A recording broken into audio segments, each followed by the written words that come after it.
ഓം ശ്രീ ഗുരുഭ്യോ നമ. ഒരു അമേരിക്കൻ നഗരത്തിൽ അമ്മ ദർശനം നൽകാനെത്തിയ സമയം ധാരാളം ഭക്തന്മാർ അമ്മയെ സ്വീകരിക്കാനായി ഹോളിന് പുറത്ത് കാത്തു നിൽക്കുന്നു. അമ്മയുമായി കാറെത്തി. അമ്മ കാറിൽ നിന്നിറങ്ങിയതും കാത്തിരുന്ന നൂറുകണക്കിന് മക്കളുടെ മുഖം പൊടുന്നനെ സന്തോഷത്താൽ വിടർന്നു. ഒരമ്മയുടെ കയ്യിലിരുന്ന ഒരു കൊച്ചു പെൺകുഞ്ഞ് അമ്മയെ കണ്ടതും അവൾ കൈകാലുകൾ വേഗത്തിൽ ചലിപ്പിച്ച് ആഹ്ലാദം പങ്കിട്ടു, തലകുലുക്കി. അമ്മ ആ മോളെ കണ്ടതും അവളുടെ അടുത്തേക്ക് ചെന്നു.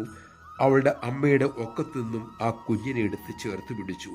പിന്നെ ആ കുഞ്ഞുമായി മുന്നോട്ട് നീങ്ങി. ഹാളിൻ്റെ കവാടത്തിൽ ആചാരപ്രകാരം ഭക്തന്മാർ അമ്മയുടെ പാദം പൂജിച്ചു, മാലയിട്ട് സ്വീകരിച്ചു. അപ്പോഴും ആ കൊച്ചുമിടുക്കി അമ്മയുടെ കരവലയത്തിൽ സുഖമായി ഉണ്ടായിരുന്നു. നമഃശിവായ. ആത്മാർത്ഥമായി അമ്മയ്ക്ക് വേണ്ടി കൊതിച്ചാൽ അമ്മ വാരിയെടുത്ത് ആ കരവലയത്തിൽ ഒതുക്കും. അതിനുള്ള മഹാഭാഗ്യം നമുക്ക് ലഭിക്കട്ടെ. നമഃശിവായ.